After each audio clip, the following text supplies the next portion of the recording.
Entendi. E aí tu é um cara que estuda pra caralho também, né? Porque, bom, a gente tava falando antes aí de como o cara precisa estar preparado pra atender. Como a gente, como você estava falando sobre os clubes, os times que entram organizados, sabendo o que tem que fazer, e os clubes, sei lá, tem mais investimento, tem jogadores melhores e tal, e acabam enfrentando times que são só mais bem organizados. Quando você falou isso aí, a primeira coisa que passou pela minha cabeça foi a final da Libertadores, cara. Ah, não, cara, falar disso de novo, cara, eu não aguento mais. Mas foi a primeira coisa que passou na minha cabeça, que tinha um time, assim, com muitas estrelas, um time, assim, bastante caro, que é o time do Flamengo, contra um time muito organizado, que sabia exatamente o que estava fazendo. E eu vejo a importância mesmo aí da mão do treinador nesse tipo de jogo, sabe? Fica bem aparente, fica bem claro. Tu é o cara que também estuda bastante pra sei lá, pra montar um time. Você conhece o outro time pra poder montar o teu time? Como é que funciona isso? Eu entendi bem onde... primeiro, o teu sentimento. E é importante falar que esse tipo de sentimento ele é muito individual.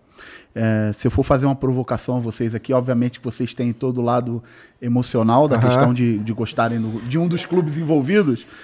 Mas se eu fizer algumas perguntas aqui, eu vou botar vocês para refletir. Por exemplo, se a gente for pegar a final da Libertadores que o Flamengo ganhou, do River Plate, e se a gente botar aqui na televisão e a gente assistir o jogo junto, foi um jogo dificílimo. O Flamengo foi um jogo em que o adversário jogou melhor e o Flamengo, nos minutos finais, foi lá e conseguiu vencer. Concordam comigo ou não?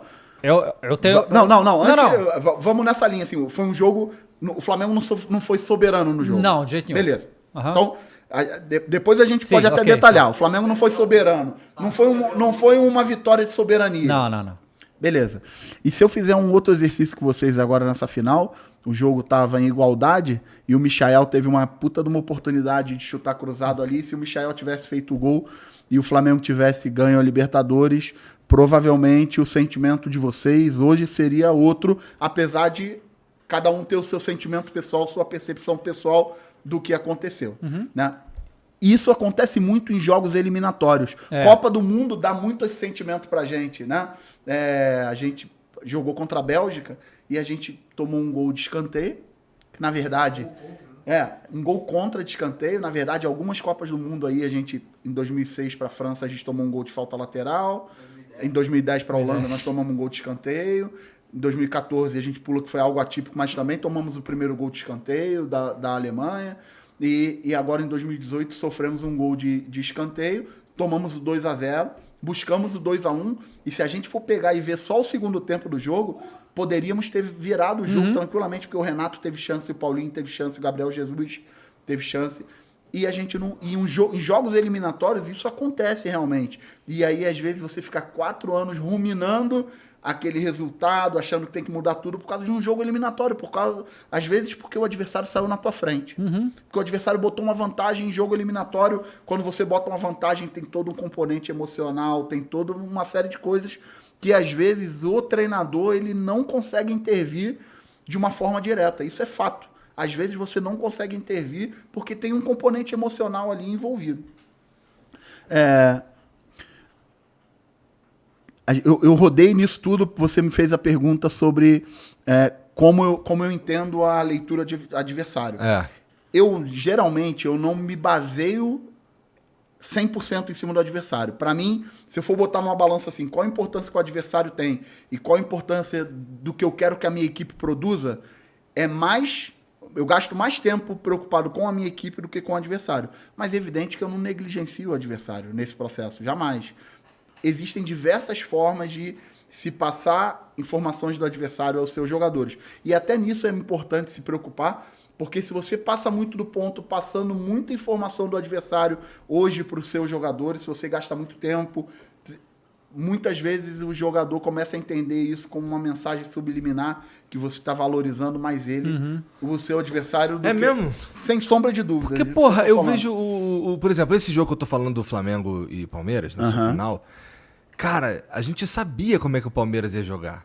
Então, porra, eu consigo, sei lá, se fosse... Eu não sou treinador de futebol, não estudei isso daí, não tenho nenhuma história com isso. Mas, porra, eu sei exatamente... Quando eu vou jogar um joguinho de luta com um cara, eu sei como ele joga, eu tento me adaptar. Deixa eu fazer um exercício contigo. Tu tem filho? Tenho 2. 2 filhas. O que tu faria pelas tuas filhas? Tudo. Tudo, né? Eu também. Faria tudo pelos meus filhos. Sairia na porrada com qualquer pessoa? Então, beleza. Então tu vai sair na porrada aqui com o Vanderlei Silva. Tá. Qual a tua chance? De bater ou de apanhar? A minha chance, assim, eu vou apanhar, eu quero apanhar menos. Beleza. Tá. Não, mas você faria tudo pela tua filha, inclusive sair na porrada com ele. Sim. Mas você tem convicção que a tua chance de... Você tem ciência que a tua chance de apanhar é maior do que a tua chance de bater. Não tem chance de bater. Não, Mas tá. então... Não, você até tem a chance. Se ele tropeçar. Você pode acertar a ponta do queixo acontece, dele, né? pode acontecer. Então, por mais que você conheça ele, você tenha visto o vídeo dele, você se prepare, existem coisas... É uma competição, você precisa ser melhor do que o outro. Existem coisas ali que não se controla. Entende a analogia? Eu tô fazendo uma brincadeira aqui, uma analogia. Você vai falar assim, pô, mas todo mundo sabia como o Palmeiras jogava. E o Palmeiras também sabia como o Flamengo jogava. E aconteceu uma série de coisas, só que quando chega ali no jogo, existe o emocional, existe o imponderável, existe quem saiu na frente, existe... É mais complicado do que eu tô pensando. Muito mais. E não é só o mais complicado. Às vezes as pessoas têm a ideia... que o treinador ele é capaz de, na beira do campo, ter uma ação e modificar assim, ó, um jogo. E não é assim que funciona. Não é assim que funciona com meus filhos dentro de casa. A minha filha, às vezes, faz uma malcriação comigo e eu tenho vontade que eu tenho de pegar ela e não, tu tem que corrigir ela. Mas vai lá corrigir ela. Ela não vai fazer exatamente o que eu quero na minha hora, no meu tempo. Às vezes eu vou precisar convencer ela com 6 anos de idade. E é assim que funciona. Ou não é? É uma educação de um filho... Então, às vezes, as pessoas têm a ideia de fora que essa intervenção ela é uma injeção na veia e não é uma injeção na veia. Às vezes pode ser, isso depende muito, mas às vezes não é. É assim que funciona. É que assim,